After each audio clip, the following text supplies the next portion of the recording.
What is good, YouTube? Carfi King here, and we just finished at the Carta Magica Digimon Regionals, the first regionals for North America for the BT8 format, and we just came in sixth place, 7-1 with our girl Beelstar. I updated her for set 8, tested the list, and it worked like a charm. Our only loss was to the eventual champion, who played the yellow rapid hybrid deck. So without further ado, I want to go ahead show you guys the deck, and yeah, let's get it on. The rookies the eggs we did. 1 Pagumon and 4 Demi-Marimon. Demi-Marimon, obviously the best egg. Pagumon is like half of a missed memory boost, which is where you don't get the extra draw, but you get the mill 2, and the mill 2 is really good too. I forget which game it was. I think it was against Lilith Loop, where I milled like double Cositas Breath, which gave me enough to go into a really cheap Beelstar. So that was really good, and I just like this egg over any other egg that we have as a 5th egg. You know, this deck can go into grind games, and you want to accelerate your drop zone a little bit there too, even if it's random. For the rookies, we got 3 of Gazimon. I will never play purple deck without Gazimon. He is one of my favorite cards. Memory blocker, really helped me secure my matchup against blue hybrid. 4 copies of the Gabumon, draw 2, trash 1. Probably the best purple rookie. And then 4 copies, yes, it is alt art. 4 copies of Impmon. Now, there was discussion of what I want to go with, like Dracmon and whatnot. I did do a few test hands with Dracmon, and Dracmon was fine. If you want to play Dracmon, that's okay. What I valued personally in this deck was getting my Beelstar ASAP. If I milled her off a missed memory boost, if I milled her off a Pagumon, if she was just in the trash, I can just do a swap. And so I valued the swap and going to Beelstar, because my idea with this deck is letting Beelstar take control of the game. Once she's, whether she's cheap enough or you just have to play her for a little bit expensive play, let her hit the board, control the game. Then once she's on the board, your opponent has to find a way to deal with her. You're going to beat them down with 11k, and you're always threatening to go into Zwart. And then if she does die, that's just another number in there for me to play the next Beelstar. So I really wanted to make sure that I got to Beelstar at all times. The whole deck is focused around her. Level 4s. I play 2 Genkakumon promote. You want promote to be in the trash for in game. I won like my last 2 rounds with going into promote and swinging for game off of a cheap or free Beelstar. You want to do that. Because it's just your game any play. And so I ran 2 because I want to get him into the drop zone as early as possible. His Digivolve for 1 never really came up. He was just there to go into the trash there. 2 copies of Vilemon. I know a lot of people have taken out blocker out of their decks. But with the blockers, you need to be able to protect yourself. There was a time where I had to drop this for 5 against Black War Greymon, and this literally prevented them from going for lethal. Vilemon was extremely important, especially and the philosophy behind him is if you hit nail bone out security, you can get Vilemon. Vilemon will sit there and stop an attack. If you're going to play Beelstar past turn with a nail bone, then you get out a blocker. So now you have something to protect yourself with. And then you could either Digivolve over this if you're going to get aggressive, or you just have him there as a blocker, and then don't be afraid to attack with him, especially if it's like the end of the game and you're kind of just going for game. So the 2 Vilemon really, really helped out. And then obviously the star of the lineup is 4 Scatter Mode. I did not play the other Eismon that comes out, and the reason why is because when it comes to a choice between discarding, yes, there's going to be times where it would be cool to discard him and play. I wanted to cut that Eismon, since it's just a one of, to add in another Calling from the Darkness, and I just valued that more than a chance to discard that other one of. But you can definitely play it if that's your personal preference. But you got to run 4 Scatter Mode. It's literally the engine that gets everything going in the deck. And that's literally it for the level 4s. And then obviously for your level 6s, not 1, not 2, not 3, but we got 4 Beelstar. Beelstar Mon. She is obviously this is my favorite deck, of all time in Digimon. I love it, especially and when Beelsmon comes out at the end of the month. But yeah, she's the star of the deck. Again, the deck is centered around putting her on the board, letting her control the flow of the game. Getting her on board, like literally, you can put your opponent to 5, you drop her, put her to 5, fly bullet, kill them, but you're resetting their board. They have to deal with an 11k that can go into Zwart to pop their tamer, or is going to continue to poke them. And woe is me if they delete her, because I'll be, because on the back end, while she's doing that, I'll be trying to go for another setup to get more of her out. So that is why we're playing 4 Beelstar. Obviously, you play 4 as the deck, but she to me is one of the best cards in the game, and I love her for it. And then I ran 2 copies of Zwart Defeat. I did hit him in my security once today. But Zwart Defeat was there to, this actually clutched me the blue hybrid match, being able to digivolve on top of a Beelstar to delete a Tommy so that I couldn't get stunned, and he had 1 less attack, so he couldn't go double hybrid for lethal.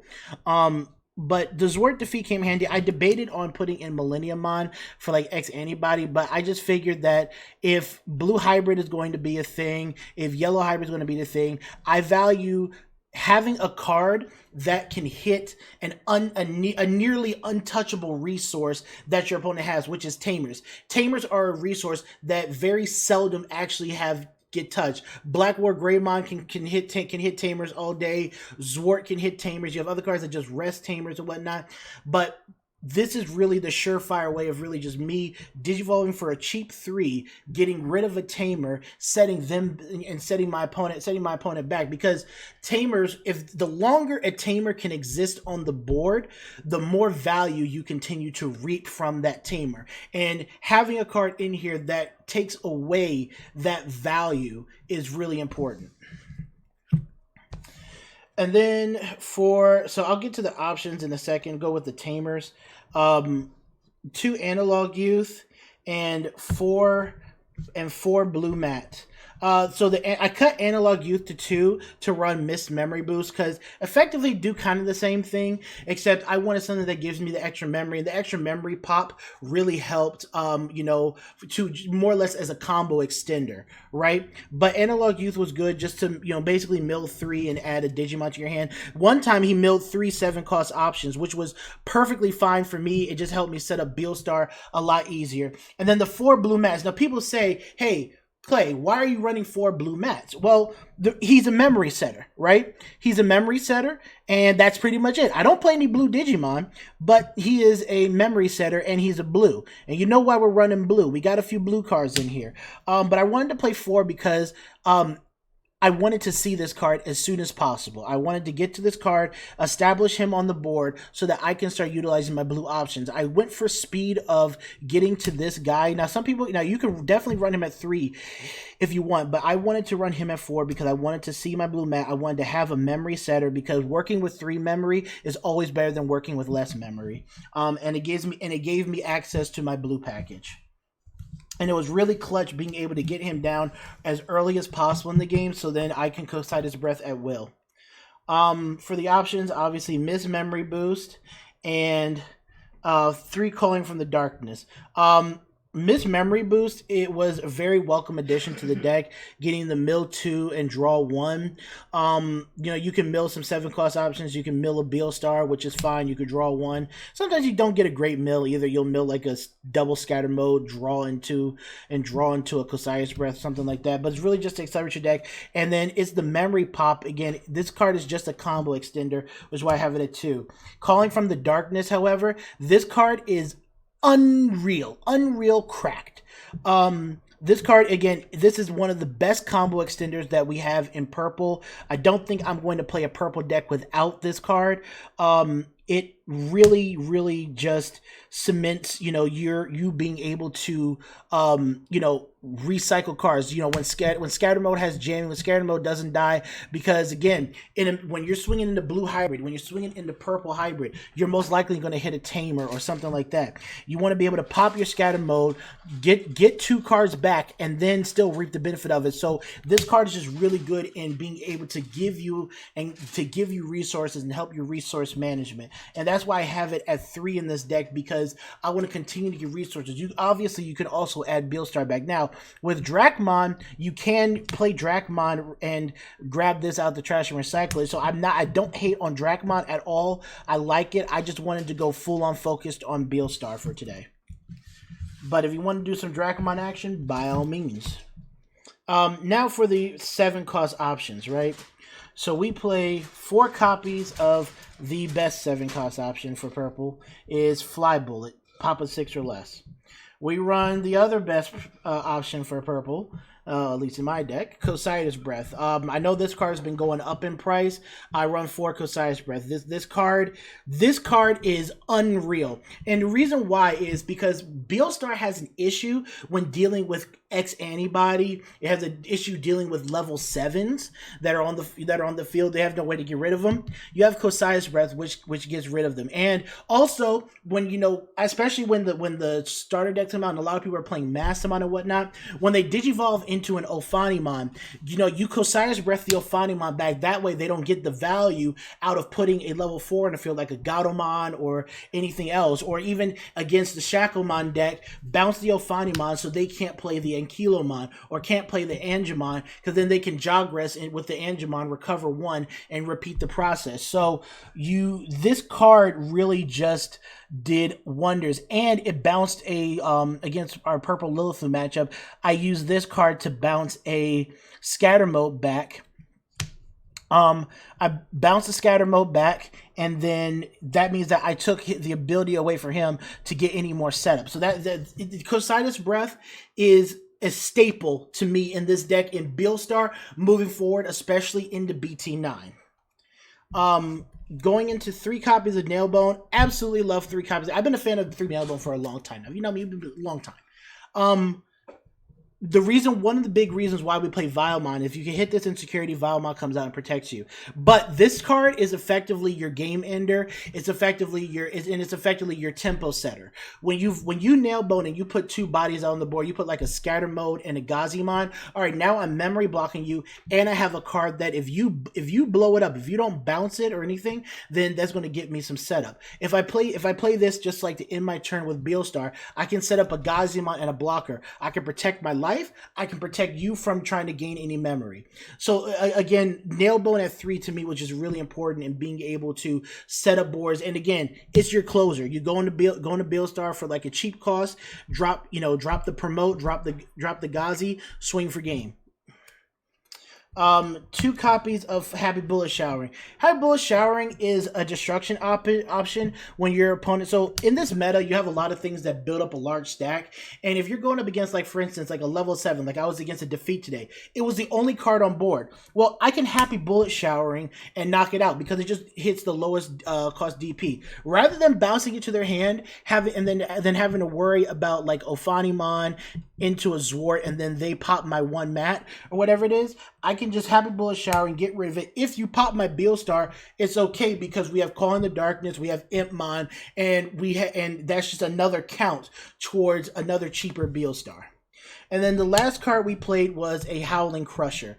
The Howling Crusher was just purely in here as a one-of for the X antibody matchup, and I guess if someone gets fresh with Jogress and they hit this insecurity, I don't know. But really for the X antibody matchup, if they try to chain Breath of the Gods, this card just gets rid of their entire stack, and now they have like a vanilla out there and we're going to rely on filling it up with Yuji, but taking heavy risks of swinging into my security. But by removing all of those sources, it it hurts them and makes them vulnerable, and that's what you really want. So I played one Howling Crusher. It never actually came up all day, especially because I didn't face any ex-antibody players. But I can guarantee you, in BT9, you're going to want to run at least one copy, if not two copies of this card, if Alphamon or Yukin is going to be the meta, then. But that is the deck profile, guys. I hope everybody enjoyed it. I certainly did enjoy it. We finished in 6th place Carta Magica Regionals with Beelstar. This is definitely I am ecstatic. I'm probably going to go yell some more with everybody on the stream. So thank you guys for watching, and yeah, we did it finally.